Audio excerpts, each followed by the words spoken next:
안녕하세요. 남순 강화에 대해서 발표를 맡게 된 중국지역학과 최희선입니다. 우선 남순 강화를 짧게 요약해보자면 남순 강화는 덩샤오핑이 1992년 1월 18일부터 2월 22일까지 우한, 선전, 주하이, 상하이 등 남방 경제 특구를 시찰하고 순회하면서 개혁 개방을 촉구한 중요한 담화를 발표한 일입니다. 1989년 발생한天安門 사건은 정치와 경제체제에 큰 혼란을 가져왔습니다. 덩샤오핑은 중국의 경제 활성화를 위한 정책이 다시 한번 필요하다고 생각하였고, 새로운 돌파구를 찾아 남순 강화를 계획하여 개혁 개방에 다시 박차를 가했습니다. 그의 주요 목적은 중앙에서 통제하는 계획 경제를 후퇴시키고 시장 경제 체제로 적극적으로 전환하자는 것이었습니다. 덩샤오핑은 대외 개방, 민간 경제, 국제 협력을 통한 새로운 경제 개혁을 시도하기에 적합한 곳으로 북쪽보다는 경제 특구로 지정되어 있는 남쪽 지방으로 보았습니다.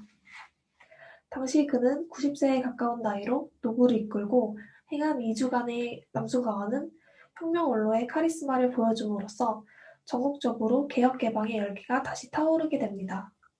그것은 국가주도 경제체제에서 자유로운 시장경제체제로의 변환을 예고하였습니다.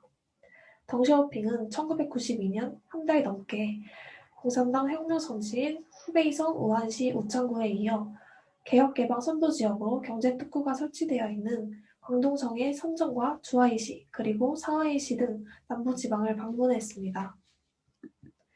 덩샤오핑의 남순 강화 후 8개월 만인 1992년 10월 개최된 제14차 당대회에서는 경제체제 개혁의 목표는 사회주의 시장경제체제를 확립하는 것으로 덩샤오핑의 중국 특색을 가진 사회주의 이론으로 전체 당을 무장시킨다는 결의를 채택하였습니다. 전 당원은 덩샤오핑의 남순 강화 정신을 준수해야 한다는 선언이었던 것입니다. 덩샤오핑의 담화와 제14차 당대회의 결의는 중국의 개혁개방과 현대화 건설 사업이 새로운 단계에 진입했음을 입증하였습니다. 결론적으로 덩샤오핑은天安門 사건 등의 영향으로 대문을 닫고 계획경제로 복귀하자고 주장하는 당내 보수 좌파가 세를 기울자 남순 강화를 통해 이들의 반대를 물리치고 개혁개방 확대를 대세로 붙인 것입니다. 덩샤오핑의 남순 강화 후 중국 국무원은 1992년 10월 경제특구로서 푸둥신구 설치를 승인하였고 1993년 1월 푸둥신구가 정식으로 건립되었습니다. 이후 푸둥신구는 1980년 개혁개방을 이끌었던 광둥, 푸젠성의 4개 경제특구에 이어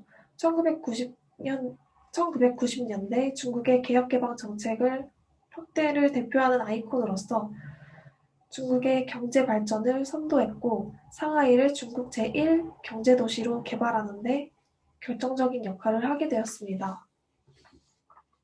이렇듯 중국의 경제는 급속도로 성장하게 되었고 외국과의 무역 증가와 외국 투자액의 증가 등으로 특구가 설립된 이후부터 1991년까지 국민 총생산이 연평균 50%씩 증가하게 되는 놀라운 발전을 보여줍니다. 남순 강화는 중국 개혁 개방을 재점화했다는데 역사적으로 큰 의미를 갖고 있을 뿐 아니라 상하이 발전에도 큰 기폭제가 된 것입니다.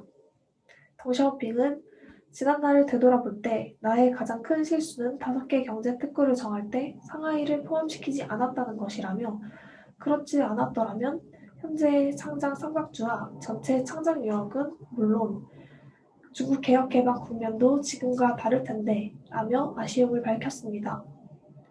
그리고 덩샤오핑은 중국의 미래는 상하이에 달려있고 상하이의 미래는 푸둥에 달려있다.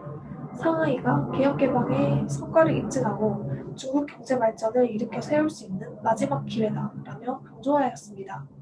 이렇게 푸둥 신구 개발은 세계를 향한 21세기를 향한 현대화를 향한 이라는 의미하에 상하이를 21세기 경제 중심이자 태평양 연안의 금융, 비즈니스 허브로 만들겠다는 원대한 구상에서 출발한 것입니다. 그는 서방 자본이 중국을 결국 포기할 수 없다는 사실을 강파하고 자신의 페이스대로 전국을 이끌고 간 인물이며天安門 사건 당시 마오쩌둥보다 더한 독재자라는 비난을 받았었던 덩샤오핑은 남순 강화로 인하여 다시 중국에서 최고의 전성기를 맞이하였습니다. 이상으로 남순 강화에 대해 발표를 마치겠습니다. 감사합니다.